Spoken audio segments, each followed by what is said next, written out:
ಜನನಿ ಸುದ್ದಿವಾಹಿನಿ ವೀಕ್ಷಕರಿಗೆ ನಮಸ್ಕಾರ.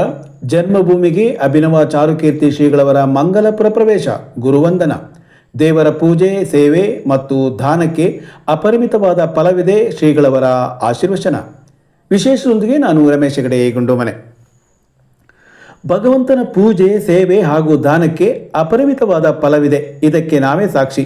3 ವರ್ಷದ ಹಿಂದಿನವರೆಗೂ ಇಲ್ಲಿಯ ಜೀನ ಮಂದಿರದ ಪೂಜೆ ಮಾಡುತ್ತಿದ್ದ ನನಗೆ ಇಂದು ಪಾದಪೂಜೆಯ ಪ್ರೀತಿ ಎಂದು ಶ್ರೀ ಕ್ಷೇತ್ರ ಶ್ರವಣಬೆಳಗೊಳ ದಿಗಂಬರ ಜೈನ ಮಹಾಸಂಸ್ಥಾನ ಮಠದ ಪರಮಪೂಜ್ಯ ಜಗದ್ಗುರು ಅಭಿನವ ಚಾರುಕೀರ್ತಿ ಪಂಡಿತಾಚಾರ್ಯವರ್ಯ ಭಟ್ಟಾರಕ ಪಟ್ಟಾಚಾರ್ಯವರ್ಯ ಮಹಾಸ್ವಾಮಿಗಳು ಹೇಳಿದರು.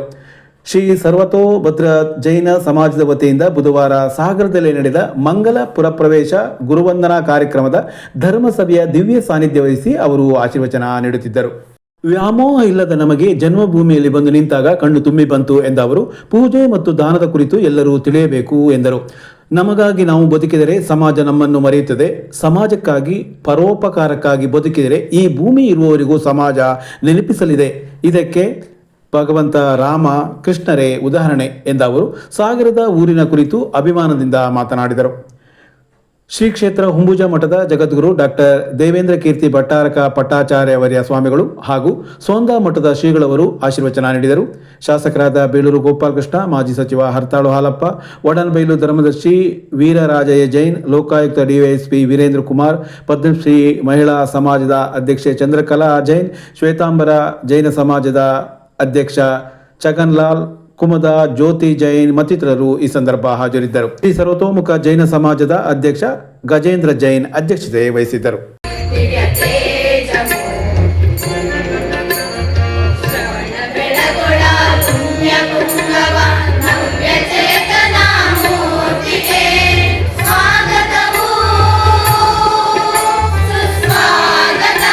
ಸರಿಸುಮಾರು ಅಲ್ಲ, ಸರಿಯಾಗಿ 3 ವರ್ಷ 1 ದಿನಗಳ ನಂತರ ಸಾಗರ ಮಹಾನಗರಕ್ಕೆ ಮತ್ತೆ ಕಾಲಿಡುವಂತಹ ಒಂದು ಸುಂದರ ಕ್ಷಣದಲ್ಲಿ ನಾವೆಲ್ಲರೂ ಕೂಡ ಕುಳಿತಿದ್ದೇವೆ.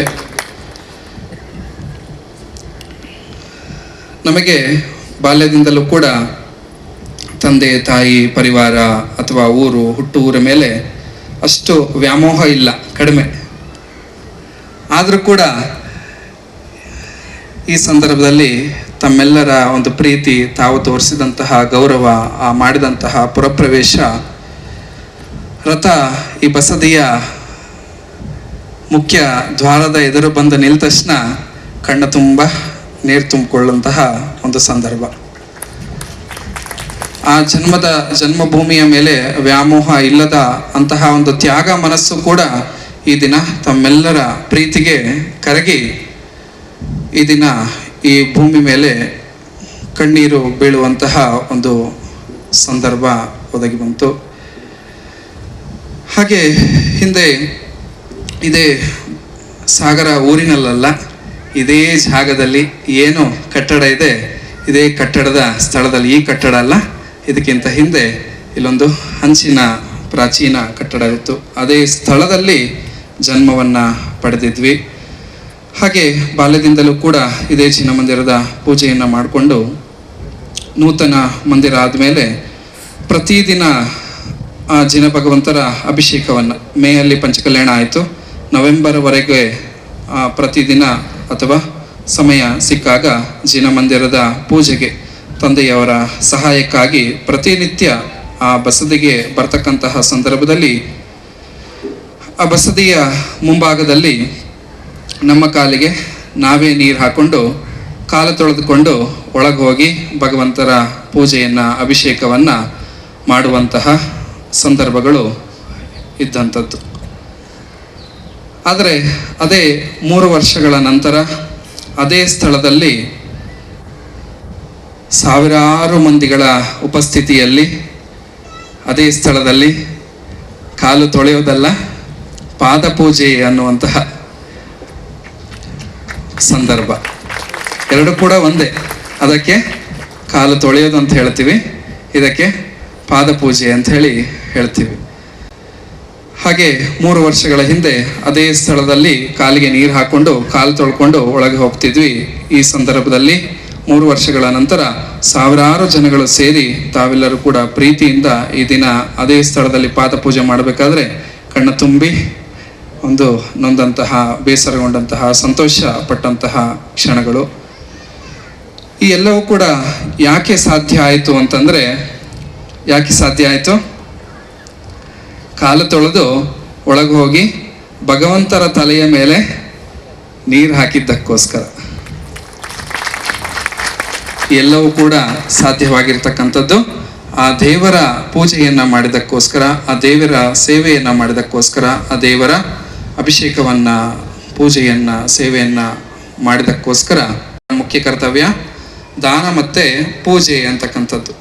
ಹಾಗೆ ಪೂಜೆ ಮಾಡಿದರ ಫಲ ಏನು ಅಂಥೇಳಿ ತಮ್ಮೆಲ್ಲರ ಕಣ್ಣು ಮುಂದೆ ಇದೆ ಅಲ್ವಾ? ಅಂದರೆ ನಮ್ಮ ಬಗ್ಗೆ ನಾವು ಗರ್ವ ಪಡ್ಕೊಳ್ತೀವಿ, ಅಹಂಕಾರ ಪಡ್ಕೊಳ್ತೀವಿ ಅಂತಲ್ಲ, ಆದರೆ ಇದು ಏನು, ಈ ಸ್ಥಾನ ಸ್ವಾಮೀಜಿಯವರು ಹೇಳಿದರು, ಕೆಳಗಿಂದ ನೆಲದಲ್ಲಿ ಕೂತಿದ್ದು ಮೇಲೆ ಮೇಲೆ ಮೇಲೆ ಬರ್ತಾ ಇಲ್ಲಿ ಬರೋದಕ್ಕೆ ಕಾರಣ ಏನು ಅಂತಂದರೆ ಅದು ದೇವರ ಪೂಜೆ. ಹಾಗೆ ತಾವೆಲ್ಲರೂ ಕೂಡ ಭಗವಂತರ ಪೂಜೆಯನ್ನು ಮಾಡಿದರೆ ಯಾವ ಫಲ ಸಿಗ್ತದೆ ಅಂತ ಹೇಳಿ ತಾವೆಲ್ಲರೂ ಕೂಡ ಯೋಚನೆ ಮಾಡಬೇಕು. ಹಾಗೆ ಇನ್ನೊಂದು ನಮ್ಮೆಲ್ಲರ ಮುಖ್ಯ ಕರ್ತವ್ಯ ಏನು? ದಾನ.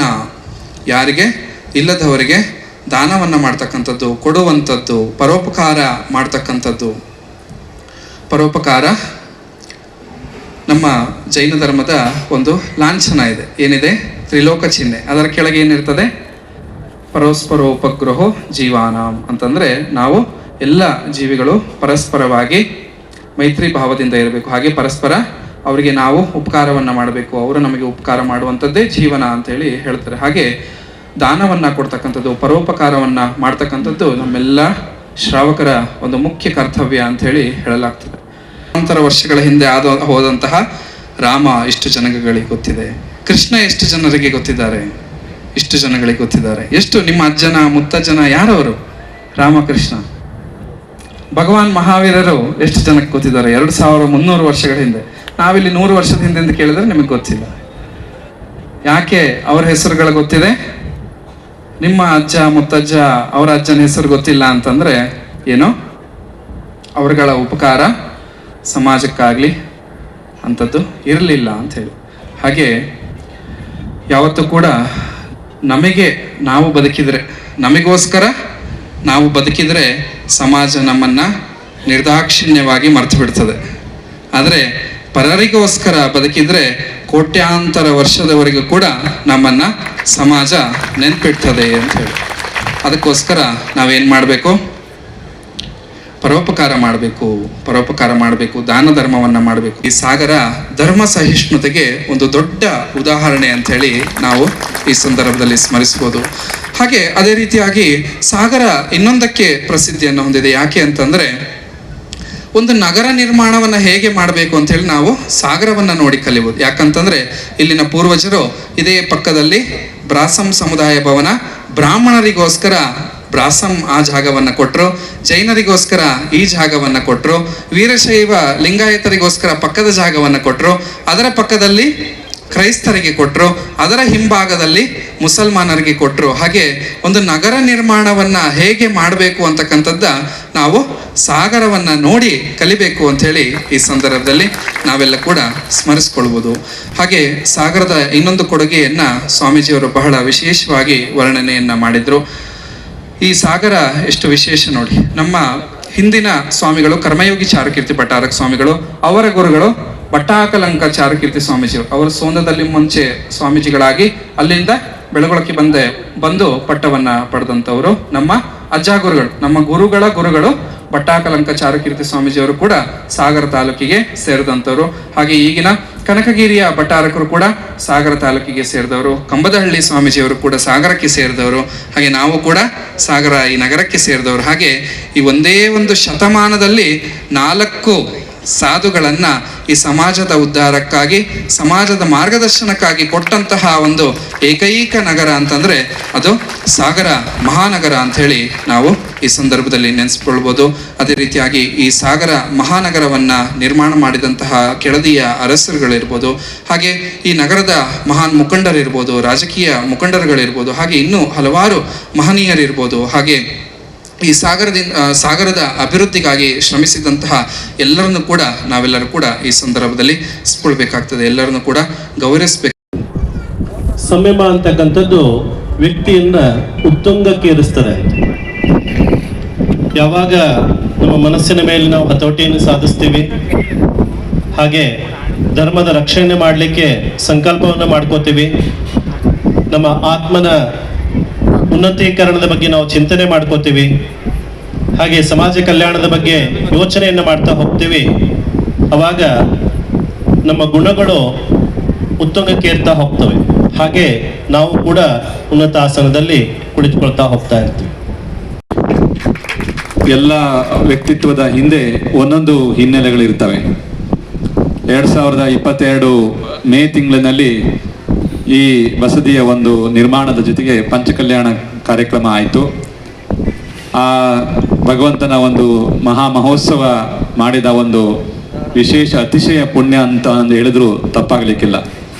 ಇದೇ ಭೂಮಿಯಲ್ಲಿ ಹುಟ್ಟಿ ಆ ಭಗವಂತನ ಸೇವೆಯನ್ನು ಮಾಡಿ ಮತ್ತು ಆ ಭಗವಂತನಿಗೆ ಒಳ್ಳೆಯ ಸ್ಥಾನವನ್ನು ಕೊಡುತ್ತಿರುವಂಥ ಸಂದರ್ಭವನ್ನು ಕಣ್ತುಂಬಿಸಿಕೊಂಡು ತನಗೂ ಸಹ ಒಂದು ಉನ್ನತ ಸ್ಥಾನವನ್ನು ಬಯಸಿದಂಥ ಆ ಭವ್ಯ ಜೀವ ಅದೇ ವರ್ಷ 22ನೇ ಇಸ್ವಿ ಇದೇ ತಿಂಗಳು ನವೆಂಬರ್ನಲ್ಲಿ ಚಾರುಕೀರ್ತಿ ಸ್ವಾಮೀಜಿಯವರ ಶಿಷ್ಯತ್ವವನ್ನು ಸ್ವೀಕಾರ ಮಾಡಿ ಇವತ್ತು ಆ ಪೀಠದಲ್ಲಿ ಆಸೀನರಾಗಿ ಉನ್ನತವಾದಂಥ ಮಹೋನ್ನತವಾದಂಥ ಸಂಕಲ್ಪ ಕಾರ್ಯಗಳನ್ನು ಮಾಡಿಕೊಂಡು ಮುಂದೆ ಸಾಗ್ತಾ ಇದ್ದಾರೆ. ಅಲ್ಲ, ಆ ಮಠವನ್ನೇ ಬೆಳೆಸುವಂತ ಕಾರ್ಯದಲ್ಲಿ ನಾವು ಆಗಿರಬೇಕಾಗತ್ತೆ. ಇವತ್ತು ಮಠ ಮಂದಿರಗಳು ಬೆಳಿಬೇಕಾದ್ರೆ ಭಕ್ತಾದಿಗಳು ಹೋದ್ರೆ ಮಾತ್ರ ಸಾಧ್ಯ ಆಗತ್ತೆ.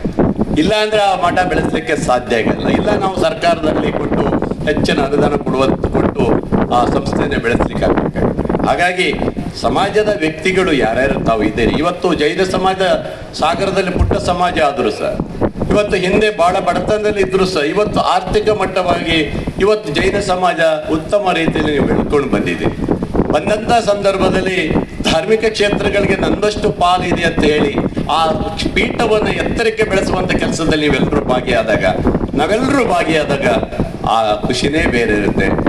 ಅವಾಗ ಈ ಸಮಾಜಕ್ಕಾಗಿ ಏನು ಇವತ್ತು ತ್ಯಾಗ ಮಾಡಿ ನಿಮ್ಮ ಜೊತೆಗಿದ್ದಾರೆ ಅವರು ಈ ಸಮಾಜವನ್ನು ಬೆಳೆಸುವಂತ ಕೆಲಸವನ್ನು ಮಾಡ್ತಾ ಇದ್ದಾರೆ.